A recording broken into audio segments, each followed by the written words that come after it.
이 일 후에 내가 보니 하늘에 열린 문이 있는데 내가 들은 바 처음에 내게 말하던 나팔 소리 같은 그 음성이 이르되 이리로 올라오라.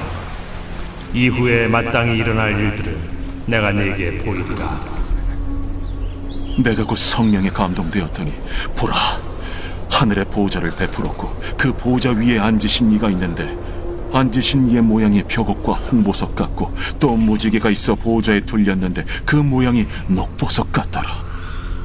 또 보좌에 둘려 24 보좌들이 있고 그 보좌들 위에 24 장로들이 흰 옷을 입고 머리에 금관을 쓰고 앉았더라.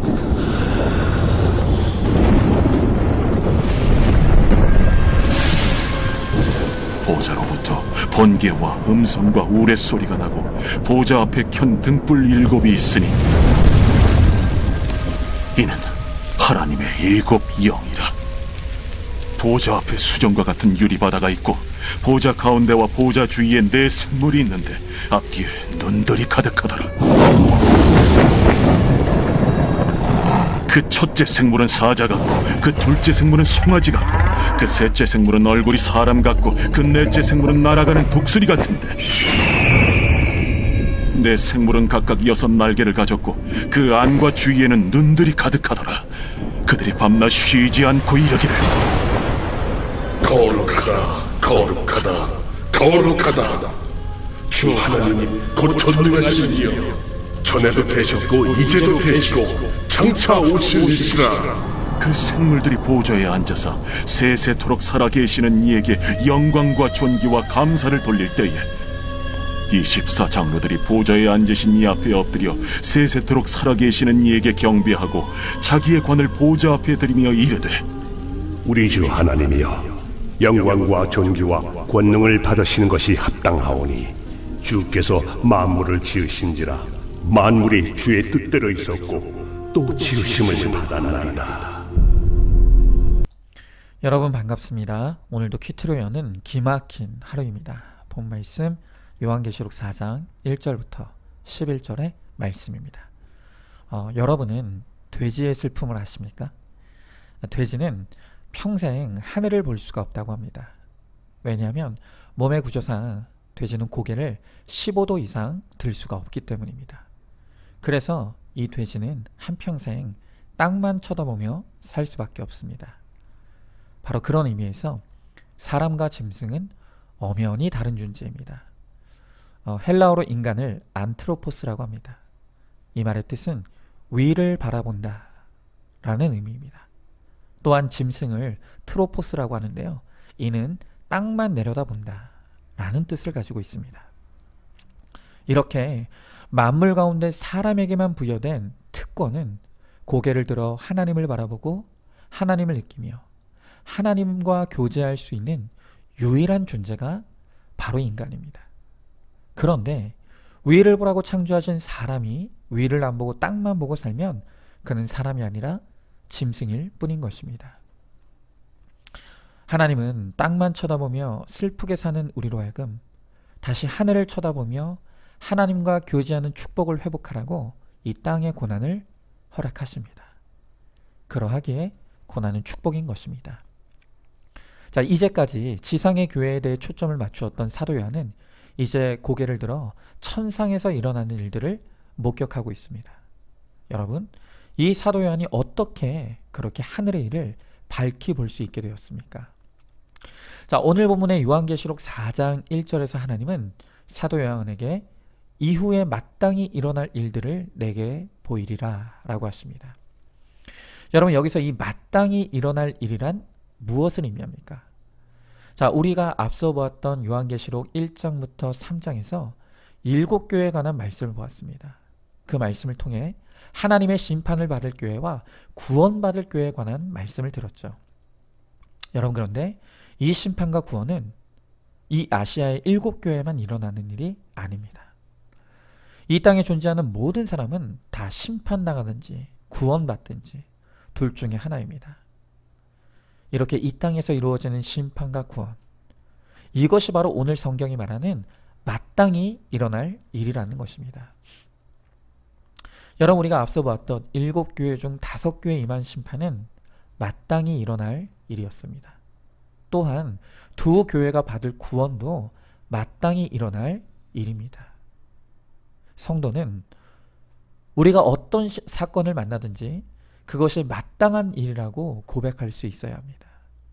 그리고 그 심판의 사건을 통해 땅만 쳐다보던 나의 시선이 하늘을 바라보게 될 때 비로소 심판의 사건이 구원의 사건으로 변화되게 되는 것입니다. 혹시 여러분 가운데 내가 태어난 것이 심판이라고 생각합니까? 내 의지와 상관없이 주어진 부모가 나의 심판이라고 생각합니까? 지금 나의 환경이 재앙이고 심판이라고 생각합니까?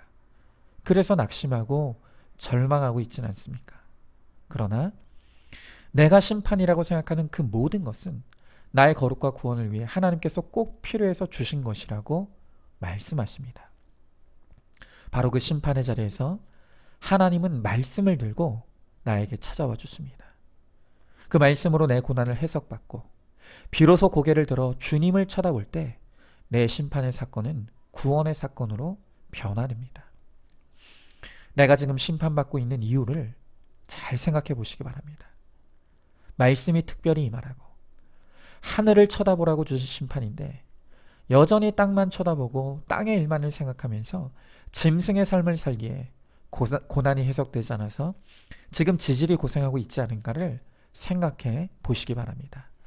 자, 한번 질문해 봅니다. 나의 시선은 지금 땅을 향하고 있습니까? 하늘을 향하고 있습니까? 내게 주어진 어떤 사건도 마땅히 있어야 될 일임을 인정하십니까?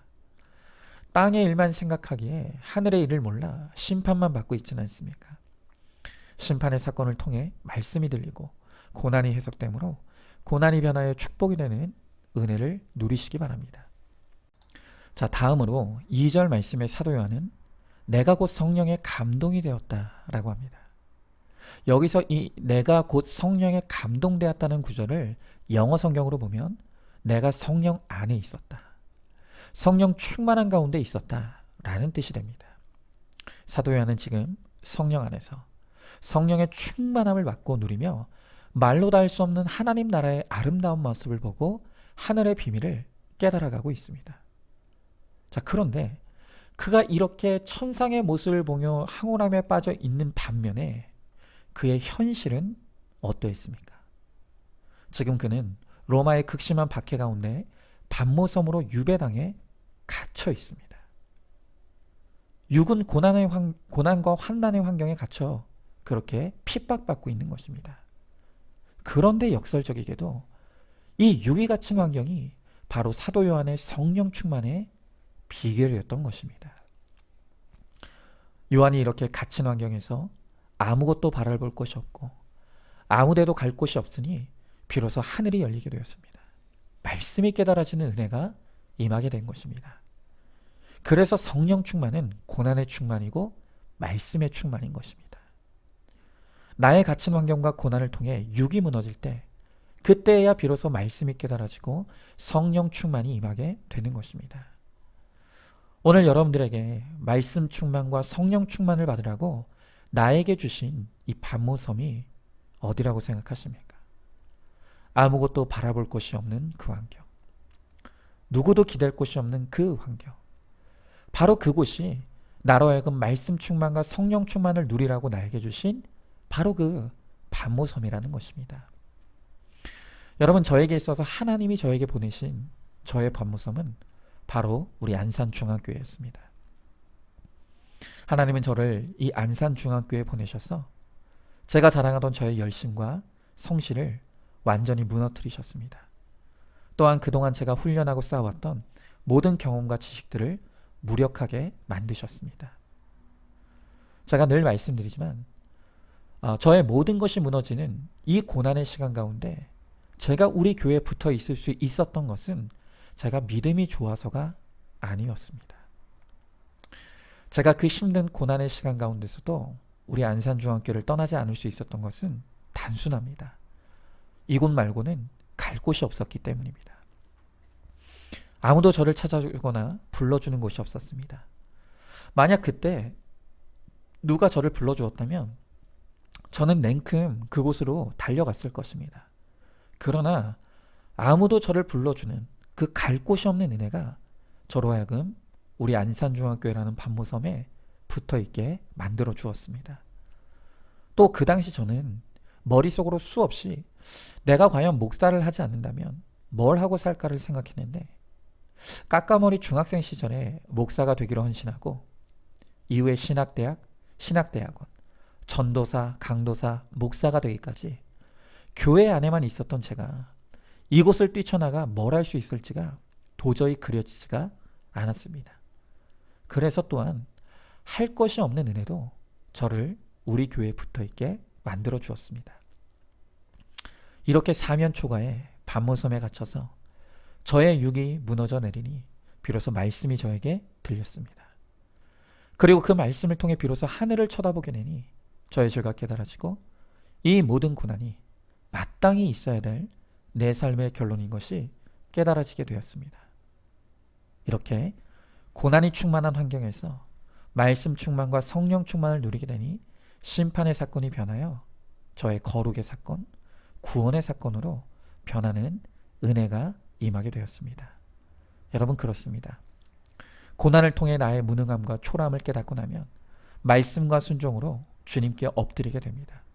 바로 이것이 우리 인생 최대의 축복입니다. 고난을 통해 주님을 깊이 만난 사람은 무지개의 광채와 같은 하나님의 큰 영광을 보고 누리게 될 것입니다. 그래서 고난은 축복입니다. 자, 한번 질문해 봅니다. 나는 지금 무엇에 감동되어 있습니까? 일에 감동되고 TV에 감동되고 세상 쾌락과 재미에 감동되어 있지는 않습니까? 그래서 점점 예배도 귀찮아지고 큐티도 멀리하고 있지는 않습니까? 하나님께서 나를 만나시기 위해 세상의 모든 것이 끊어진 반모섬으로 나를 이끄셨음을 깨닫습니까? 사면이 갇힌 나의 반모섬에서 말씀 충만, 성령 충만으로 내가 변화되고 변화된 나를 통해 내 가정을 구원으로 이끄는 은혜를 누리시기 바랍니다. 자, 이제 마지막으로 3절부터 10절에서 이 보좌에 앉으신 영광스러운 하나님의 모습을 보여주고 있습니다. 또한 그 하나님을 둘러싼 24장로들과 네 생물들이 하나님을 멋지게 찬양하고 예배합니다. 자, 그러면서 오늘 11절에 말씀해 보니까 이 24장로들이 하나님을 향해 우리 주 하나님이여 영광과 존귀와 권능을 받으시는 것이 합당합니다 라고 한 목소리로 하나님을 찬양하고 경배합니다. 여러분, 이렇게 천상에서는 하나님을 향하여 영광과 존귀와 권능을 받으시기에 합당하다고 찬양할 때, 땅에서는 로마 황제를 향해 우리 주 하나님이 하며 황제를 숭배하고 황제를 찬양하는 황제를 위한 예배가 이루어지고 있었습니다. 여러분, 그러나 요한은 영안이 열려 그 대단한 땅의 황제 위에 하나님이 계심을 보았고 오직 하나님만이 우리의 진정한 주님이 되심을 그는 깨닫고 고백하게 되었습니다. 여러분, 우리가 지금 묵상하고 있는 이 요한계시록이 무엇보다 소중한 것은 이 책이 그리스도의 주되심을 보여주기 때문입니다. 우리가 각종 상징과 전쟁 이야기에만 집중하느라 우리는 계시록의 진짜 주제를 놓치고 있습니다. 이 요한계시록의 핵심 주제는 우리가 고난 중에 있을지라도 그리스도가 다스리신다. 바로 이것이 주님이 계시록을 통해 우리에게 말씀하시는 것입니다. 그래서 고난의 한복판에 있는 사람은 요한계시록의 말씀도 나팔 소리처럼 들립니다. 그러나 고난이 없으면 딱 덮고 싶은 책이 바로 이 요한계시록입니다. 여러분, 오늘 여러분의 하나님, 여러분의 주님은 누구입니까? 무엇을 향해 나의 주 나의 하나님이여 외치고 있습니까? 여러분, 지금 내 인생의 진짜 하나님, 진짜 주님이 누구이신지를 알려면 내가 무엇이 없으면 못 살 것 같은지를 생각해 보면 됩니다.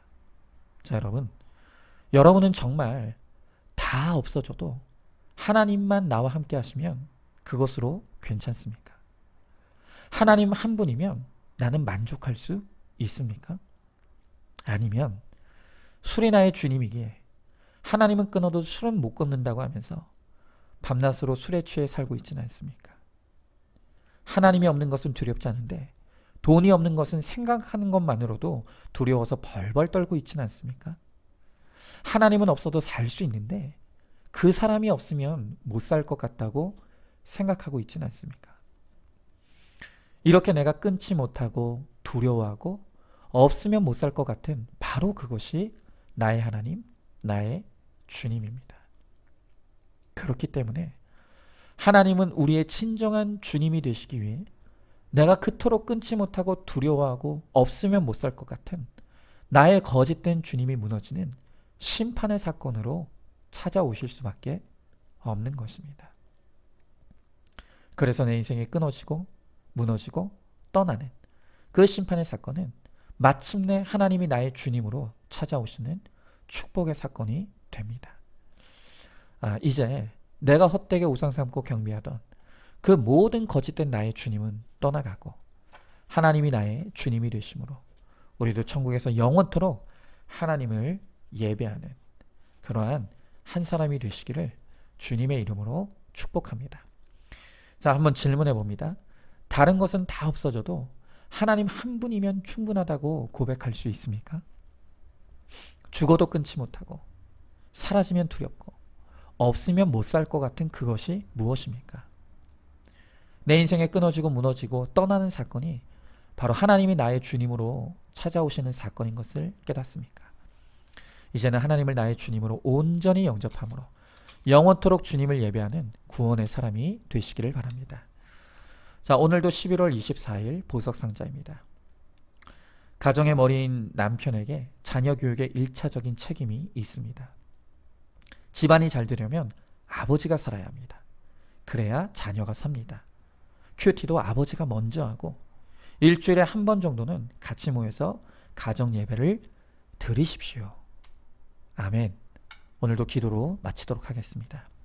하나님, 과거에 저는 나를 주인 삼고 세상의 야망과 욕심에 감동되어 하나님을 대적하던 죄악된 인생이었습니다. 그런 저에게 찾아오시고 구원하여 주셨음에도 여전히 내가 끊지 못하고 버리지 못하는 죄와 우상이 있음을 회개합니다. 날마다 말씀 충만, 성령 충만으로 내 안의 죄와 싸울 수 있게 하여 주시고 마침내 승리케 하여 주셔서 하나님만이 나의 주님이 되시고 영원토록 주님만 예배하는 구원의 그 사람이 되게 하여 주시옵소서. 예수님의 이름으로 기도드립니다. 아멘. 오늘도 큐티로 기막힌 하루를 살아내는 하늘가족 공동체 우리 모든 성도님 되시기를 주님의 이름으로 축복합니다.